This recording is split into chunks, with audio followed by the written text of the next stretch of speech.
லேவியராகமம் 5ஆம் அதிகாரம். சாட்சியாகிய ஒருவன் இடப்பட்ட ஆணையை கேட்டிருந்தும் தான் கண்டதையும் அறிந்ததையும் தெரிவியாதிருந்து பாவம் செய்தால் அவன் தன் அக்கிரமத்தை சுமப்பான். அசுத்தமான காட்டு மிருகத்தின் உடலையாவது அசுத்தமான நாட்டு மிருகத்தின் உடலையாவது அசுத்தமான ஊரும் பிராணிகளின் உடலையாவது இவ்வித அசுத்தமான யாதொரு வஸ்துவையாவது ஒருவன் அறியாமல் தொட்டால் அவன் தீட்டும் குற்றமும் உள்ளவன் ஆவான். அல்லது எந்த அசுத்தத்தினாலாகிலும் தீட்டுப்பட்ட ஒரு மனிதனை ஒருவன் அறியாமல் தொட்டு பின்பு அதை அறிந்து கொண்டால் அவன் குற்றமுள்ளவன் ஆவான். மனிதர் பதறி ஆணையிடும் எந்த காரியத்தில் ஆனாலும் ஒருவன் தீமை செய்கிறதற்காவது நன்மை செய்கிறதற்காவது தன் மனம் அறியாமல் தன் உதடுகளினால் பதறி ஆணையிட்டு பின்பு அவன் அதை அறிந்து கொண்டால் அதை குறித்து குற்றமுள்ளவன் ஆவான். இப்படிப்பட்டவைகள் ஒன்றில் ஒருவன் குற்றமுள்ளவன் ஆகும்போது அவன் தான் செய்தது பாவம் என்று அறிக்கையிட்டு தான் செய்த பாவத்துக்கு பாவ நிவாரண பலியாக ஆடுகளிலாவது வெள்ளாடுகளிலாவது ஒரு பெண்குட்டியை குற்ற நிவாரண பலியாக கர்த்தருடைய சந்நிதியில் கொண்டு வர வேண்டும்.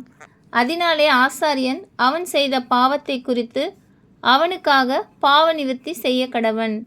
ஆட்டுக்குட்டியை கொண்டு வர அவனுக்கு சக்தி இல்லாதிருந்தால் அவன் செய்த குற்றத்தின் நிமித்தம் 2 காட்டு புறாக்களையாவது 2 புறா குஞ்சுகளையாவது ஒன்றை பாவ நிவாரண பலியாகவும் மற்றொன்றை சர்வாங்க தகன பலியாகவும் கர்த்தருடைய சந்நிதியில் கொண்டு வர கடவன். அவைகளை ஆசாரியனிடத்தில் கொண்டு வருவானாக. அவன் பாவ நிவாரண பலிக்கானதை முன்னே செலுத்தி அதன் தலையை அதன் கழுத்தினிடத்தில் கிள்ளி அதை இரண்டாக்காமல் வைத்து அதன் இரத்தத்தில் கொஞ்சம் எடுத்து பலிபீடத்தின் பக்கத்தில் தெளித்து மீதியான இரத்தத்தை பலிபீடத்தின் அடியில் வடிய விடுவானாக. இது பாவ நிவாரண பலி. மற்றதை நியமத்தின்படியே அவன் தகன பலியாய் செலுத்த கடவன். இவ்விதமாக அவன் செய்த பாவத்தை ஆசாரியன் நிவர்த்தி செய்ய கடவன். அப்பொழுது அது அவனுக்கு மன்னிக்கப்படும். 2 காட்டு புறாக்களையாவது 2 புறா குஞ்சுகளையாவது கொண்டு வர அவனுக்கு சக்தி இல்லாதிருந்தால் பாவம் செய்தவன் பாவ நிவாரணத்துக்காக ஒரு எப்பா அளவான மெல்லிய மாவிலே 10ல் 1 பங்கை தன் காணிக்கையாக கொண்டு வருவானாக. அது பாவ நிவாரண பலியாயிருப்பதினால் அதன் மேல் எண்ணெய் வார்க்காமலும் தூபவர்க்கம் போடாமலும் இருந்து அதை ஆசாரியனிடத்தில் கொண்டு வர வேண்டும்.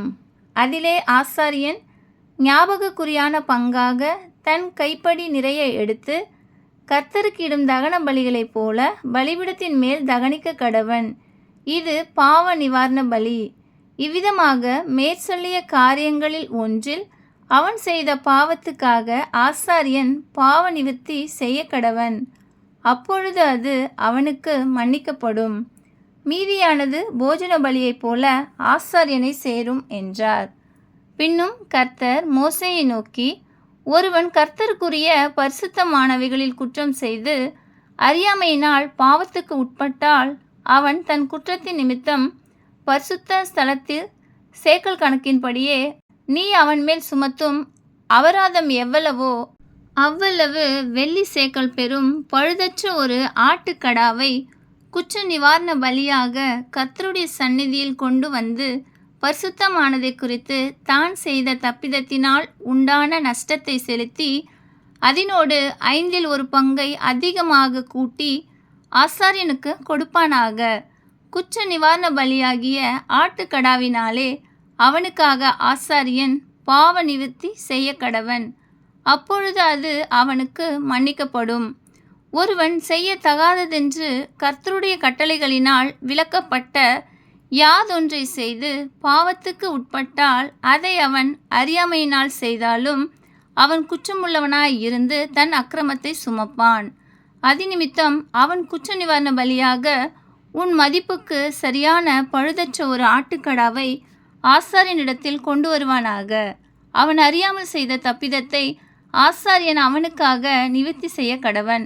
அப்பொழுது அது அவனுக்கு மன்னிக்கப்படும். இது குற்ற நிவாரண பலி. அவன் கர்த்தருக்கு விரோதமாய் குற்றம் செய்தான் என்பது நிச்சயம் என்றார். ஆமென்.